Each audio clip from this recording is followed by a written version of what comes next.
Hi guys, 3 மாதம் ஆனாலும் கெட்டு போகாத மாதிரி நம்ம தக்காளி தொக்கு தான் அன்றைக்கி பார்க்க போகிறோம். அதுவும் நம்ம செடியில் ஃப்ரெஷ்ஷாக முளைச்ச தக்காளி பாருங்கள், எவ்வளோ பசேர்னு பழுத்து எந்த ஒரு உரமும் கெமிக்கலும் இல்லாமல் ஃப்ரெஷ்ஷாக பறித்த தக்காளியில் நம்ம அன்றைக்கி தக்காளி தொக்கு தான் பண்ண போகிறோம்.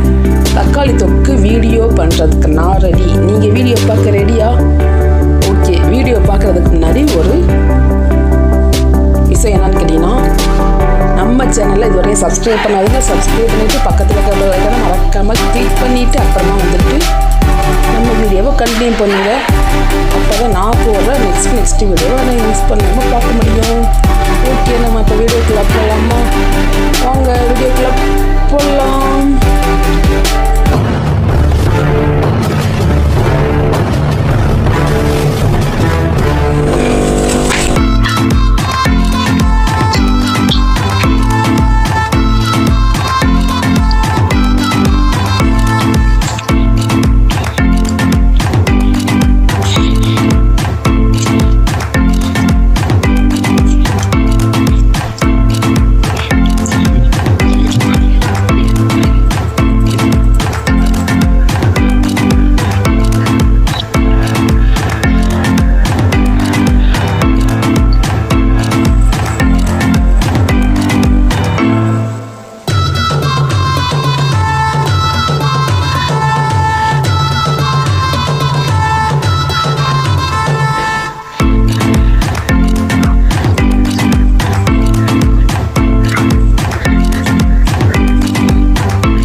தக்காளி மலிவாக இருக்கும்போது இந்த மாதிரி தொக்கு பண்ணி வச்சுட்டிங்கன்னா 3 மாதம் ஆனாலும் கெட்டு போகாமல் நல்லா டேஸ்ட்டாக சுவை மாறாமல் அப்படியே இருக்கும். நீங்களும் ட்ரை பண்ணி பாருங்கள். ட்ரை பண்ணி பார்த்துட்டு எப்படி இருந்துச்சு நம்ம வீடியோ கீழே கமெண்ட்ஸில் வந்து சொல்லுங்கள். இந்த வீடியோ பிடிச்சிருந்துச்சுன்னா லைக் பண்ணுங்கள், உங்கள் ஃபேமிலி அண்ட் ஃப்ரெண்ட்ஸ்க்கு ஷேர் பண்ணுங்கள். மறக்காமல் சப்ஸ்கிரைப் பண்ணிவிட்டு பக்கத்தில் இருக்க பெல் ஐக்கானை மறக்காமல் கிளிக் பண்ணுங்க. நம்ம நெக்ஸ்ட் வீடியோவில் பார்க்கலாம். Okay, bye guys.